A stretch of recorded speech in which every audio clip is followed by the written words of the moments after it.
നമസ്കാരം. എല്ലാവർക്കും സുഖമാണ് വിചാരിക്കുന്നു.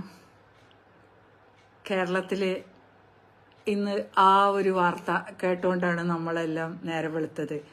ഏറ്റവും സ്ത്രീകളെ ആക്ഷേപിച്ച് സംസാരിച്ച ബോബി ചെമ്മണ്ണൂരിനെ അറസ്റ്റ് ചെയ്തു. അപ്പോൾ അതൊരു കേരള പോലീസിനും കേരള മുഖ്യമന്ത്രിക്കും അഭിനന്ദനം അർഹിക്കുന്ന ഒരു പ്രവൃത്തിയാണ്. സ്ത്രീകൾക്ക് വേണ്ടി ഇന്നുണ്ടായ നടപടി, ആ നന്ദി അറിയിക്കാൻ കൂടിയാണ് ഞാൻ ലൈവിൽ വന്നത്. അപ്പോൾ അതേപോലെ തന്നെ ഈ ബോബി ചെമ്മണ്ണൂരിനെ അറസ്റ്റ് ചെയ്തപ്പോൾ എന്നും ഞാൻ ഇവിടെ പറയുന്ന ഒരു കാര്യമുണ്ട്. നന്മ മരങ്ങൾ, ഈ നന്മ മരങ്ങളെ പിന്നാലെ എന്തുകൊണ്ട് അന്വേഷണങ്ങൾ വരുന്നില്ല? ഇതൊക്കെ ഇപ്പോൾ അതിൻ്റെ പേരിലാണല്ലോ ഇവരൊക്കെ സ്റ്റാറായി എന്തും ചെയ്യാന്നുള്ള ഒരു തോന്നൽ വന്നത്. നന്മ മരങ്ങളായി ആർക്കെങ്കിലും കുറച്ച് ഉപകാരം ചെയ്ത് അത് കഴിഞ്ഞിട്ട് ഇതുപോലുള്ള പല കാര്യങ്ങളും നമ്മൾ കാണുന്നു. അപ്പൊ ഈ നന്മ മരങ്ങളിൽ ഇപ്പൊ ബോബി ചെമ്മണ്ണൂരിനെ ഏതായാലും അറസ്റ്റ് ചെയ്ത സ്ഥിതിക്ക് കേരള പോലീസും മുഖ്യമന്ത്രിയും നമുക്ക് പറഞ്ഞു തരണം. നിങ്ങൾ ജനങ്ങൾ പറയണം. അബ്ദുൾ റഹീമിന് വേണ്ടിയിട്ട് സൗദിയിൽ ജയിലിൽ കിടക്കുന്ന അബ്ദുൾ റഹീമിന് വേണ്ടി റോട്ടിലിറങ്ങി പാട്ടപ്പിരിവിട്ട് ക്രൗഡ് ഫണ്ടിങ് നടത്തി കോടികൾ, 47 കോടി അവരെന്നെ പറയണു. അതിന്റെ മേലെ കോടികൾ പിരിച്ചത് എന്തിനായിരുന്നു? ബോബി ചെമ്മണ്ണൂർ എങ്ങനെ ആ സ്കാമിന്റെ ഭാഗമായി? എങ്ങനെ അബ്ദുൾ റഹീമിന്റെ പൈസക്ക് സ്കാം ഉണ്ടാക്കുമ്പോൾ സൗദി അറേബ്യയിലുള്ള കുറച്ച് ആൾക്കാരും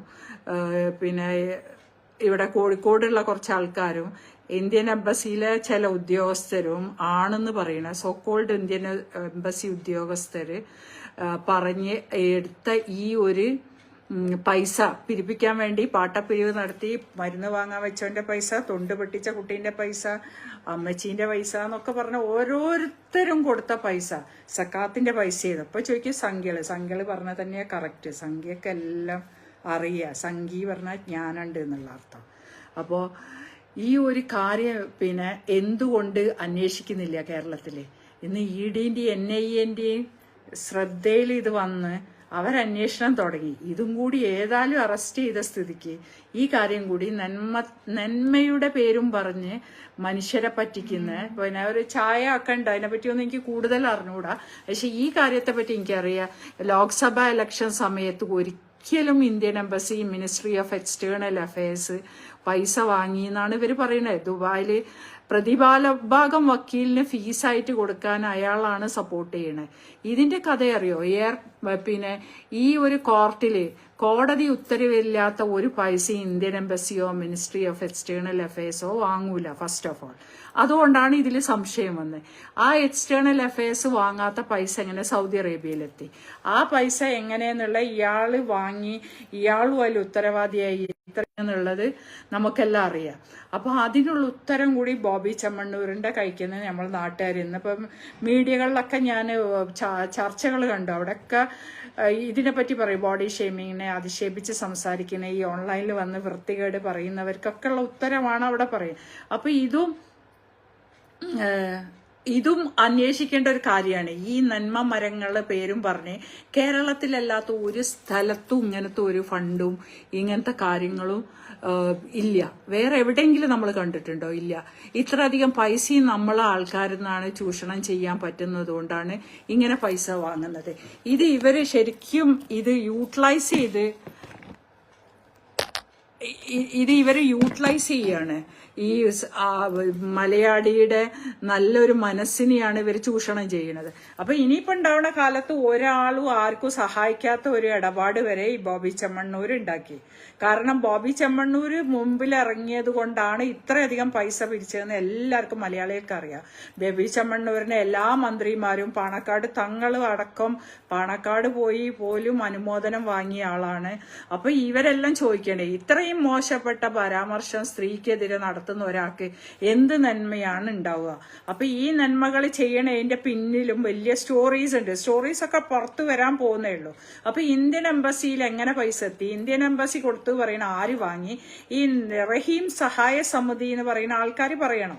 ആ സഹായ സമിതിനെ ഉടനെ തന്നെ NIAയും EDയും ഒക്കെ വിളിപ്പിക്കൂ. അതിലൊരു സംശയം വേണ്ട. അതിന്റെയൊക്കെ തുടക്കമാണെന്നാണ് ഞാൻ പറയുന്നത്. അപ്പോ ഇതിലൂടെ തന്നെ വരട്ടെ. ഇന്നത്തെ ഈ അറസ്റ്റ് ഒരുപാട് ചരിത്രങ്ങൾ പുറത്തു കൊണ്ടുവരാം. ഒന്ന് നടക്കുമ്പല്ല ഇതിന്റെ എല്ലാം കാര്യങ്ങൾ പുറത്തു വരിക. ഇതെല്ലാം പുറത്തു കൊണ്ടുവരാനുള്ള ഒരു അവസരമായിട്ട് തന്നെ നമുക്ക് ഇതിനെ കാണാം. അപ്പോൾ ഈ ഒരു റഹീം എവിടെ എന്നിട്ട് ഒരു മാസം 16-ാം തീയതി തൂക്കിക്കൊല്ലുന്നു പറഞ്ഞ റഹീം എന്നവിടെ ആ റഹീമിനെ വേണ്ടി ഇതാക്കി. ഇപ്പൊ ഈ സ്കാമിൽ മനസ്സിലാക്കാൻ പറ്റിയിടത്തോളം സൗദി അറേബ്യയില് ഇപ്പൊ അവന്റെ കേസ് ഇപ്പോഴാണ് വിളിക്കാൻ തുടങ്ങിയത്. ഇപ്പോഴും അവനൊരു വക്കീലില്ലാത്ത ഒരു ജയിൽ പ്രതിനിയാണ് രക്ഷിക്കാൻ വേണ്ടിയാണ് നമ്മളെ കയ്യിൽ നിന്ന് പൈസ വാങ്ങിയത്. ആക്ച്വലി അയാൾ തെറ്റ് സമ്മതിച്ച കോടതിയിൽ കോടതിയിൽ അയാൾക്ക് വധശിക്ഷ നടപ്പാക്കി. വധശിക്ഷയെന്ന് അയാൾക്ക് ജീവപര്യന്തോ ഏതോ കാലത്ത് നടന്നിട്ടുണ്ട്. ആ ഇളവ് വെച്ചാണ് റഹീം അടക്കം ഇതിൽ കൂടിയെന്ന് തന്നെ ഞാൻ പറയും. കാരണം ജയിലിന്റെ അകത്ത് നിന്ന് ഇത് വലിയൊരു സ്കാമിന്റെ കൂടെ സപ്പോർട്ടറായി നിന്നതുകൊണ്ടല്ലേ അയാളെ ഉമ്മേനെ കാണണ്ട പറഞ്ഞേ. അവരെ കൂടെ കമ്മിറ്റിക്കാരെ കൂടെ വരാത്ത ഉമ്മനെ അവന് കാണണ്ട. കമ്മിറ്റിക്കാരെ കൂടെ വന്നില്ലെങ്കിൽ അവന്റെ ഉമ്മയെ ആരെ കൊണ്ടുവന്നു, ഇനി അവന്റെ ശത്രു തന്നെ കൊണ്ടുവന്നാലും അവന്റെ ഉമ്മ വന്നാല് 19 വർഷത്തിന് ശേഷം ആ ഉമ്മാന്റെ കാൽക്കൽ വീണ് കറിയാം. ആ ഉമ്മാനോട് മാപ്പ് ചോദിച്ചാലും മറ്റേ കുട്ടീന്റെ ഉമ്മാന്റെ അടുത്തുനിന്ന് മാപ്പായി. അങ്ങനെ പോലും ഒരു മനസ്സിവനെ ഉണ്ടാവാതിരുന്നതിന്റെ കാരണം നമ്മളൊക്കെ മനസ്സിലാക്കി. അവിടെയുള്ള അറബികളും മനസ്സിലാക്കി. അവിടെയൊന്നും പൊട്ടന്മാരല്ല ഇരിക്കുന്നത്. ജയിൽ ശിക്ഷ അനുഭവിക്കുന്ന ഒരു പ്രതിന്റെ പേരിൽ ഏത് രാജ്യത്ത് നമ്മൾ അവനെ സംസാരിച്ചാലും, ഞാൻ ഇവിടെ നിന്ന് ഇരുന്ന് സംസാരിക്കണ പോലും അവർക്ക് അത് ട്രാൻസ്ലേറ്റ് ചെയ്യാം. കാരണം സോഷ്യൽ മീഡിയ അത്രയ്ക്കും ഇതായിട്ടുള്ള ഒരു കാലഘട്ടത്തിലല്ലേ നമ്മൾ ജീവിച്ചിരിക്കുന്നത്. അത് മനസ്സിലാക്കണം. അപ്പൊ ഈ ഒരു റഹീമിന്റെ ഉമ്മനെ കാണാൻ ഒന്നും ബോബി ചെമ്മണ്ണൂരും അവന്റെ കൂടെ ഉണ്ടായിരുന്ന ആൾക്കാരും ഒന്നും കൂടെ അല്ലാതെ വന്നതുകൊണ്ട് അവൻ സ്വീകരിച്ചില്ല ആദ്യം. പിന്നെ നമ്മളെല്ലാരും വന്ന് ഇങ്ങനെ അവനെ തെറി വിളിക്കണ പോലെ സംസാരിച്ചപ്പോ എന്തായി, അവന് 4 ദിവസം കഴിഞ്ഞ് ഉമ്മാനെ കണ്ടു. ഉമ്മ അവിടുന്ന് ഉമ്ര പോലും ചെയ്യാതെ തിരിച്ചു പോരാനുള്ള പരിപാടിയായിരുന്നു. കാരണം അവര് ഈ കമ്മിറ്റിക്കാര് അവരെ അവിടെ ഇട്ട് പീഡിപ്പിച്ചു എന്ന് തന്നെ പറയാം. മാനസികമായിട്ട് ഇവര് വേറെ ആളെ കൂടെയാണ് പോയിരുന്നത്. എന്തോ വെച്ചാല് പിന്നെ ആ ആൾക്കാരെ കൂടെ പോയത് സത്യം മറയും തിരിച്ചറിഞ്ഞുകൊണ്ട് അവര് പത്രസമ്മേളനം വെച്ചു. ഈ കാര്യങ്ങൾ ശക്തമായിട്ട് ഇവരറിയൂ. ഇതിന്റെ കേവലം ഒരു ഇന്ത്യൻ എംബസിയിലെ അംബാസിഡറെ കാണാൻ പോലും ഈ സഹായ സമിതി കമ്മിറ്റി 19 വർഷമായിട്ട് ജയിൽ ശിക്ഷ അനുഭവിക്കുന്ന ഇവന്റെ ഉമ്മനെയും കുടുംബക്കാരും അവരെ കയ്യിൽ നിന്ന് അവരെയും കൂടി അവരെ കുപ്പിയിലാക്കി കൂടെ പോയ ആൾക്കാരെ. ഇതൊക്കെ സത്യങ്ങളാണ്. നമ്മൾ വിചാരിക്കണ പോലെയല്ല. പണത്തിന് വേണ്ടി ആരും എന്തും ചെയ്യണ ഒരു കാലഘട്ടമാണെന്നുള്ളതാണ് നമ്മൾ ലജ്ജിച്ചു പോണത്. ജയിലിൽ പോകാനുള്ളവന്റെ എന്താണ് വിവരം എന്നറിയാൻ പോയവരെ ആ വിവരം അറിയാണ്ട് നിങ്ങൾ ഉമ്മനെ കൊണ്ടുപോയിക്കോളി എന്ന് പറഞ്ഞവര് കൂടെ കൊണ്ടുപോയവര് തിരിച്ചു കൊണ്ടുവന്ന് അതാണ്ടായി അവിടെ. എന്നിട്ടോ ഇപ്പൊ എന്താ കേസ് അടക്കണേ? ഇപ്പൊ ഇവര് പറഞ്ഞു കിടക്കുന്ന എന്താ, കമ്മിറ്റിയും ബോബി ചെമ്മണ്ണൂർ അടക്കമുള്ളവരെന്താ പറയണേ, അവൻ തെറ്റ് ചെയ്തില്ല എന്ന് വാദിക്കാൻ വേണ്ടി കോടതിയിൽ ക്ലോസ് ആയി ജീവപര്യന്തോ ആക്കിയ ഒരു കേസ് ഒരിക്കലും റീഓപ്പൺ ചെയ്യാൻ പറ്റൂല ഒരു രാജ്യത്തും. ഇന്ത്യയിൽ ഇനി പറ്റുമോ എന്തെങ്കിലും സ്വാധീനം ഉപയോഗിച്ച് എനിക്കറിയില്ല. ഇന്ത്യ ക്ലോസ് ചെയ്തത് ഒരിക്കലും ഒരു സ്ഥലത്തും സുപ്രീം കോർട്ടിലൊന്നും സംഭവിക്കാൻ പറ്റില്ല. അപ്പൊ ആ ഒരു കേസിനെ റീഓപ്പൺ ചെയ്ത് ഇവൻ കുറ്റകൃത്യം ചെയ്തിട്ടില്ല എന്നാക്കിയിട്ട്. എങ്ങനെ കുറ്റകൃത്യം ചെയ്തിട്ടില്ല എന്ന് അതിന്റെ എല്ലാ തെളിവുകളും അബ്ദുൾ റഹീമിനെതിരെയാണ്. അപ്പൊ ആ അബ്ദുൾ റഹീമിനെ രക്ഷിക്കാൻ വേണ്ടി ഇവര് പൈസ മേടിച്ച് കൊണ്ടുപോകുമ്പോ ഇവർക്കറിയാം ഇതെല്ലാം. ഈ സ്റ്റോറി എല്ലാം ഇവർക്കറിയാം. ജയിലിൽ കിടക്കുന്ന റഹീമിനും അറിയാം. അപ്പൊ ഇവരെല്ലാം കൂടി പ്ലാൻ ചെയ്ത് ഒരു നല്ല ജീവിതം, ഫ്യൂച്ചർ, കോടികൾ കൊണ്ട് നന്മ മരങ്ങൾ ഇവന് വേണ്ടിയിട്ട്. ഇപ്പൊ ഈ കമ്മിറ്റിയിൽ പെട്ട ഒരുത്തൻ എനിക്ക് മെസ്സേജ് അയക്കുകയുണ്ടായിരുന്നു.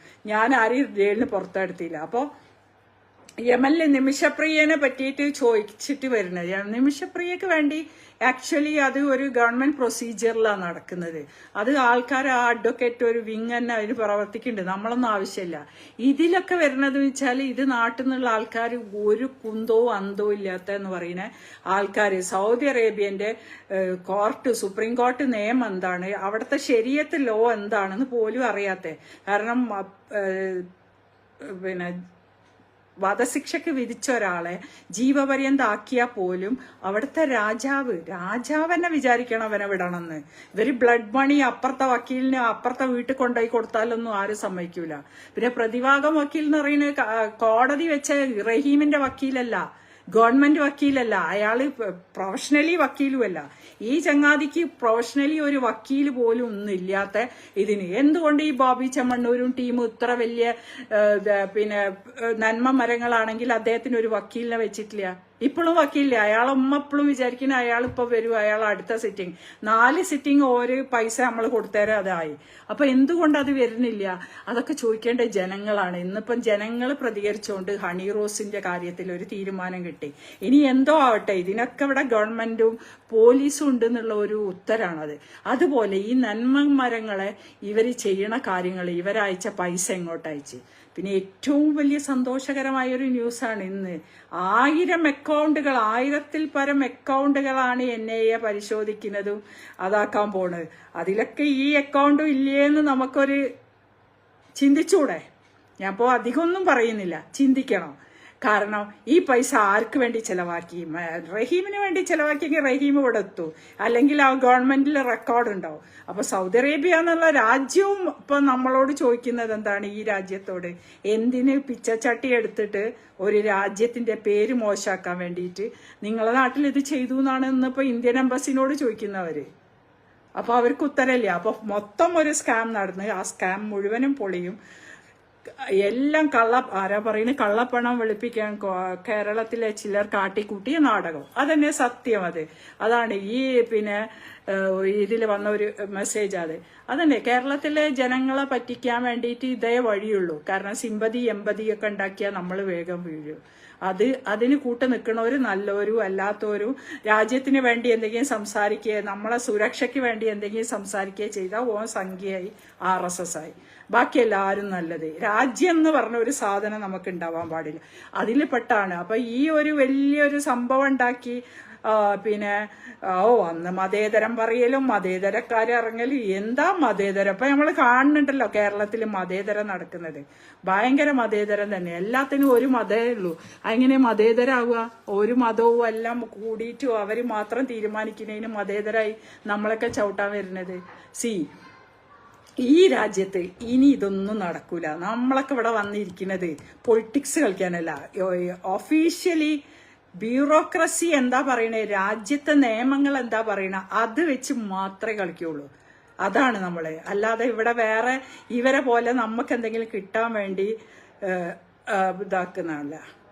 കബീർ ഇരട്ടയിൽ റഹീം വേഗം ജയിലിൽ നിന്ന് ഇറങ്ങും. റഹീം ജയിലിൽ നിന്ന് ഇറങ്ങണമെങ്കിൽ ഇനി ആ കേസ് റീഓപ്പൺ ചെയ്യണം എന്നല്ലേ പറയണേ. റീഓപ്പൺ ചെയ്യണ ഇവര് ചെയ്യിപ്പിക്കുന്നെന്ന് റഹീം കമ്മിറ്റിക്കാർ ചെയ്യിപ്പിക്കണേ. കേവലം ഒരു വക്കീലിനെ വെക്കാൻ പോലും ഇത്ര കൊല്ലായിട്ട് 20 കൊല്ലായിട്ട് കഴിയാത്തവരാണോ സുപ്രീം കോടതിയിൽ ക്ലോസ് ചെയ്തൊരു ഫയൽ ഓപ്പൺ ആക്കുക? പിന്നെ അവനും പറയണ അത്രയാണല്ലോ, അവൻ തെറ്റുകാരനല്ലാന്ന് സ്ഥിരീകരിച്ചിട്ടേ അവൻ ജയിലിൽ നിന്ന് ഇറങ്ങുള്ളൂ. അവൻ അവിടെ ഇരുന്നോട്ടെ, നമുക്കൊരു പ്രശ്നവും ഇല്ല. എന്ത് തെറ്റുകാരനല്ലാന്ന് എങ്ങനെയാ തെറ്റുകാരനാണെന്ന് ഓൻ പറഞ്ഞു, ഓൻ സമ്മതിച്ച് നാടകം കളിച്ചു. ഒരു കുട്ടി അവന്റെ കയ്യിൽ നിന്ന് മരിച്ചു പോയപ്പോ നാടകം കളിച്ചെന്നുള്ള സത്യമല്ലേ? തെറ്റുകാരനല്ലെങ്കിൽ അപ്പൊ തന്നെ ഓനത് ചെയ്യല്ലോ. ആ ബുദ്ധി തന്നെ റഹീമിന് ഈ 19 കൊല്ലം മുമ്പുള്ള ബുദ്ധി തന്നെ എപ്പോഴും ഉള്ളൂ. കുരുട്ടുബുദ്ധി. അതാണ് കുരുട്ടുബുദ്ധി എന്ന് പറയുന്നത്. അപ്പോ പിന്നെ പല അഭിപ്രായങ്ങളും വന്നുകൊണ്ടുണ്ട്. അകത്താക്കാനുള്ള ഒരു വഴി പിന്നെ കേരള സർക്കാർ, കേരള മുഖ്യമന്ത്രിന്റെ ഭാഗത്ത് ഉണ്ടാകട്ടെ. ആ ചോദ്യം കൂടി നടക്കട്ടെ അവിടെ. ബാക്കിയുള്ളത് ഇവിടുന്ന് ഡൽഹിയിൽ നിന്ന് ഉത്തരവാദിത്തപ്പെട്ടവര് അമിത്ഷാജിയും കൂട്ടരും തന്നെ നോക്കിക്കോളൂ. ഇന്ത്യന്ന് നല്ല ആൺകുട്ടികളെ കയ്യിലുള്ള ഭാരതം, കയ്യൂക്കുള്ള ആൺകുട്ടികളെ കയ്യിലാണ് ഭാരതമുള്ളത്. Thank you. എല്ലാവരും കേട്ടിരുന്നത് സന്തോഷം കേട്ടോ. ഓക്കെ. പ്രേക്ഷകരെ വലിയ സ്നേഹ നമസ്കാരം. ഞാനും ജാമിദ ടീച്ചറൊക്കെ നമ്മുടെ കമ്മ്യൂണിറ്റി പോസ്റ്റിൽ ഒരു പോസ്റ്റ് ഇട്ടിട്ടുണ്ടായിരുന്നു. 2 മാസത്തേക്ക് സാമ്പത്തിക സഹായം ചെയ്യാൻ കഴിയുന്നവർ കടമായിട്ട് തന്നെ സഹായിക്കണമെന്നും പറഞ്ഞുകൊണ്ടും. പക്ഷേ അതിലേക്ക് ഒരുപാട് ആളുകൾ കടമായിട്ടല്ലാതെ തന്നെ നമ്മളോടുള്ള സ്നേഹം കൊണ്ടും നമ്മളോടുള്ള ആത്മാർത്ഥത കൊണ്ടും സഹായിക്കാൻ വേണ്ടി തന്നെ ഒരുപാട് ആളുകൾ മുന്നോട്ട് വരുന്നുണ്ട്. അപ്പോൾ നമ്മൾക്ക് ഈ ഒരു മേഖലയുമായി ബന്ധപ്പെട്ട് നമ്മൾ പ്രവർത്തിക്കൽ തുടങ്ങിയത് കൊണ്ട് തന്നെ നമ്മൾക്ക് ബന്ധുക്കളോ അതല്ലെങ്കിൽ സുഹൃത്തുക്കളോ ഇല്ല എന്നുള്ളതാണ് സത്യം. അത്തരത്തിൽ നമ്മുടെ ഈ ചാനൽ മേഖലയിലുള്ള അതല്ലെങ്കിൽ നമ്മളോട് സ്നേഹമുള്ള നമ്മുടെ സംഘബന്ധുക്കൾ തന്നെയാണ് നമ്മുടെ ബന്ധുക്കളും സുഹൃത്തുക്കളും. അതുകൊണ്ട് തന്നെയാണ് നമുക്ക് പുറത്ത് ഒരാളോട് ഒരു രൂപ കടം ചോദിക്കാനോ അതല്ലെങ്കിൽ ഒരു രൂപ സഹായിക്കണമെന്ന് പറയാനോ പറ്റാത്തത്. അതുകൊണ്ട് തന്നെയാണ് നമ്മൾ ഈ ചാനലിലൂടെ പല കാര്യങ്ങൾ നിങ്ങളുടെ മുമ്പിൽ അവതരിപ്പിക്കുന്നതും ആവശ്യപ്പെടുന്നതും. അതുകൊണ്ട് തന്നെ ഈ എന്ത് കാര്യമുണ്ടെങ്കിലും നിങ്ങളുമായിട്ട് മാത്രമേ നമ്മൾക്ക് ഇത് ഷെയർ ചെയ്യാനായിട്ട് ഉള്ളൂ എന്നതാണ് സത്യം. കാരണം നമ്മൾ ഈ ചാനൽ മേഖലയിലേക്ക് വന്നതുകൊണ്ട് തന്നെ നമ്മുടെ ബന്ധുക്കളായാലും നമ്മുടെ സുഹൃത്തുക്കളായാലും നാട്ടുകാരായാലും നിങ്ങൾക്ക് അറിയാലോ, പ്രത്യേകിച്ച് ഞാൻ ജീവിക്കുന്നതൊക്കെ പെറ്റു വളർന്ന് ജീവിക്കുന്നത് മലപ്പുറം ജില്ലയിലാണ്, നിലമ്പൂർ സ്വദേശിയാണ്. അതുകൊണ്ട് തന്നെ എത്രത്തോളം ആയിരിക്കും ഇവരുടെയൊക്കെ ആ ഒരു ശത്രുതാ മനോഭാവം എന്നറിയാമല്ലോ. അതുകൊണ്ട് മാന്യ പ്രേക്ഷകർ തന്നെയാണ്, സംഘബന്ധുക്കൾ തന്നെയാണ് എന്റെ സുഹൃത്തുക്കൾ, എന്റെ ബന്ധുക്കൾ. അതുകൊണ്ട് എനിക്ക് തളർച്ച വന്നു കഴിഞ്ഞാൽ നിങ്ങളോട് മാത്രമാണ് അഭ്യർത്ഥിക്കുക. അപ്പോൾ ജാമിദ ടീച്ചറും തന്നെ എന്റെ ബുദ്ധിമുട്ട് കണ്ടിട്ട് ടീച്ചറും കമ്മ്യൂണിറ്റി പോസ്റ്റ് ആയിട്ട് ഇട്ടിട്ടുണ്ടായിരുന്നു, ബൈജുവിനെ സഹായിക്കാൻ പറ്റുന്നവർ സഹായിക്കുക എന്ന് പറഞ്ഞിട്ട്. അപ്പൊ നമുക്ക് ചോദിക്കാനുള്ളത് നമ്മുടെ സുഹൃത്തുക്കളോടും ബന്ധുക്കളോടുമാണ്. എന്റെ സുഹൃത്തുക്കളും എന്റെ ബന്ധുക്കളും എന്റെ ചാനൽ പ്രേക്ഷകർ തന്നെയാണ്. അപ്പൊ അത് കണ്ടുകൊണ്ടാണ് ജാമിദ ടീച്ചറും കമ്മ്യൂണിറ്റിയിൽ ഒരു പോസ്റ്റ് ഇട്ടത്. അപ്പൊ ഇതിന്റെ ആദ്യ കമന്റ് ആയിട്ട് ഹെൽപ്പ് ചെയ്യാനുള്ള അക്കൗണ്ട് നമ്പറും ഡീറ്റെയിൽസും കൊടുക്കുന്നുണ്ട്. വീണ്ടും പറയാം, എനിക്ക് എന്റെ വ്യക്തമായുള്ള കാര്യങ്ങൾ, അത് സഹായമായാലും അപേക്ഷയായാലും എല്ലാം എനിക്ക് വെക്കാനുള്ളത് മാന്യ പ്രേക്ഷകർക്ക് മുൻപിലാണ്. കാരണം എന്റെ സുഹൃത്തുക്കളായാലും എന്റെ ബന്ധുക്കളായാലും അതെല്ലാം എന്റെ ഈ ചാനൽ പ്രേക്ഷകർ തന്നെയാണ്. അതിലേക്ക് എന്റെ ബന്ധുക്കളായാലും എന്റെ സുഹൃത്തുക്കളായാലും എന്നെ വിട്ടുപോയത് ഈ ഒരു പച്ചയായ യാഥാർത്ഥ്യങ്ങൾ പച്ചയ്ക്ക് പറയുന്നത് കൊണ്ട് തന്നെയാണ്. അതുകൊണ്ട് സഹായിക്കാൻ പറ്റുന്നവർ ആദ്യ കമന്റ് വാച്ച് ചെയ്യുക, ആദ്യം പിൻ ചെയ്ത് വെച്ച കമന്റ് നോക്കുക എന്ന് മാത്രം വീണ്ടും അഭ്യർത്ഥിച്ചുകൊള്ളട്ടെ. നന്ദി, നമസ്കാരം, ജയ് ഹിന്ദ്, ജയ് ശ്രീറാം.